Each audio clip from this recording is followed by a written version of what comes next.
Hey guys, quick boots on the ground update from my time in Thailand. Just a few weeks ago I went to Ao Nang, which is in the southern province of Krabi, which is a little less touristy version of Phuket, and that's why I chose it.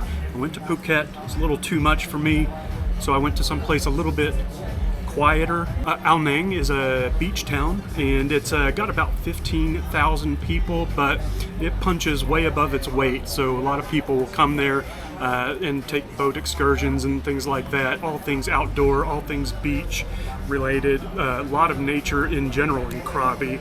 Amazing, beautiful place. So even though there's only about 15,000 residents, there seems like there's about 100 different places to purchase cannabis. So that's what this video is about. I found that there were several dozen, 3 or 4 or 5 dozen places to buy cannabis in this little 5-kilometer strip of road that is the kind of the main drag, I would say, in Ao Nang. While I was there, I talked with several cannabis shop owners and cafe owners about what they think about the new law and its eventual enforcement coming down the pike from the Thai government that outlaws recreational use of marijuana, which was just legalized a few years ago. And so in this video, I'll be sharing a little bit about what they said and what I found out in regards to this. And stay tuned at the end of the video. I'm going to share with you what you can do to kind of keep this party going, because as a tourist or foreigner, someone visiting Thailand, you can make this a little easier on the government to lax its enforcement, and I'll give you some ideas at the end. But first, thanks for doing what I know you're going to do, which is like, subscribe, comment, and share this video with someone who may be interested in what's going on in Thailand and may be visiting Thailand soon. They will want to know this information if they're a consumer of cannabis. After this video, check out some of the other videos that I'm doing. I've been living abroad in Southeast Asia for a couple of years, and this is my take on the different cities and places that I've been. So I appreciate you guys being here. In my channel, I try not to waste your time with a lot of fluff. I try to give you some real life nuggets so that you can know what your life would be like if you choose to live or stay an extended period of time in Southeast Asia, and particularly, like in this video, Thailand. And so now on to the reason you clicked on this video in the first place. Thailand has such a unique and diverse culture that's offered to both locals and tourists alike, whether that be food, drink, Buddhism, Thai massage, funny massage, and an overall Vegas-style nightlife. So cannabis is certainly a part of this culture dating back centuries for both recreational and medicinal use.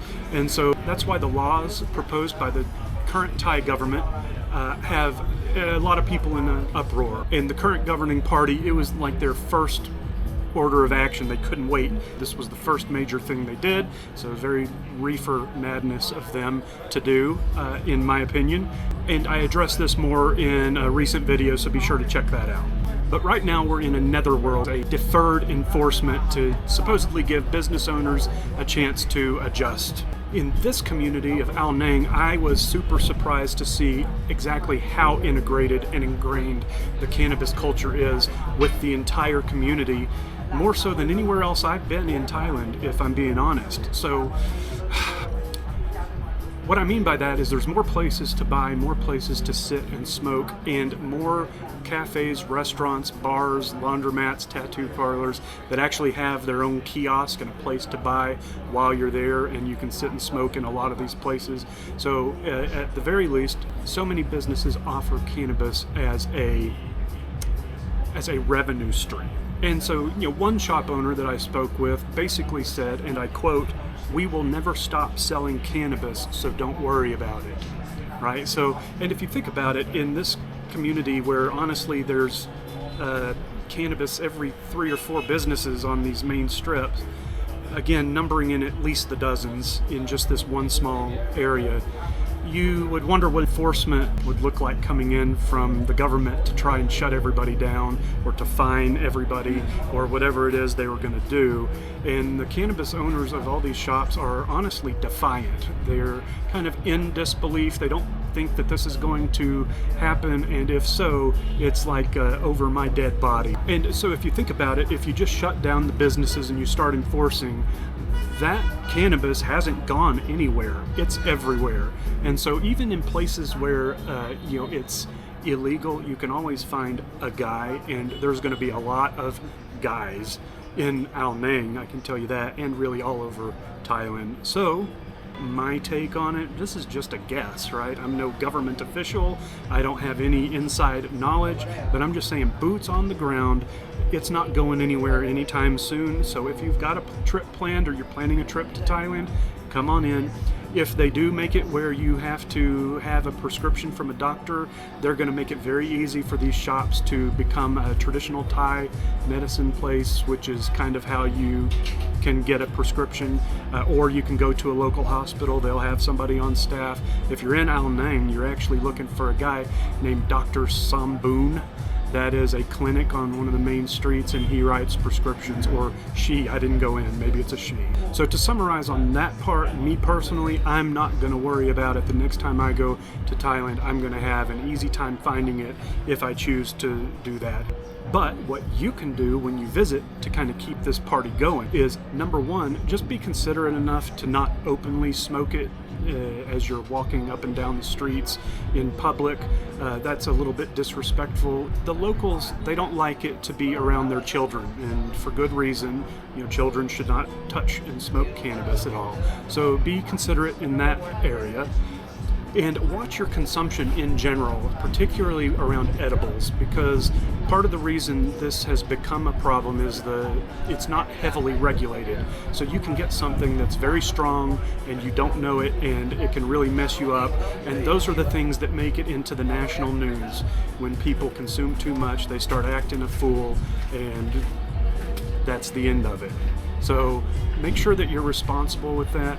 And also, there's some mushrooms being sold and advertised even at places, and that is not legal. So just if you see it for sale and you decide to purchase, just know that that is not legal.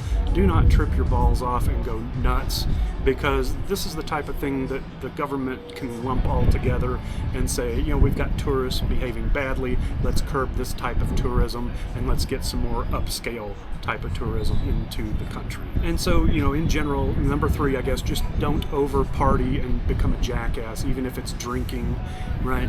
You hear a lot of stories about foreigners coming in, and it's their Vegas. What happens in Vegas stays in Vegas, and they come in and they do what they do and leave. Well, that just leaves a bad taste in the mouth of the locals, and it hurts everybody else. So be responsible and be considerate. It's not your country. Let's behave.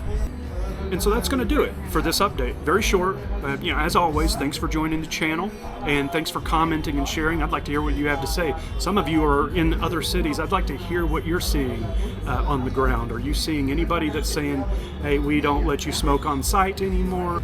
In the early days, my dad was denied when he went into his dispensary locally in Chiang Mai, and so they denied him. He went and got his prescription from the doctor, so he's covered just in case. And if you need it medically, just go ahead and get the prescription just in case, so you don't have to sweat it. It was very easy and very cheap for him to do. So anyway, again, thanks for watching and subscribing to my channel. I'll see you in future videos, okay? Thank you. Bye-bye.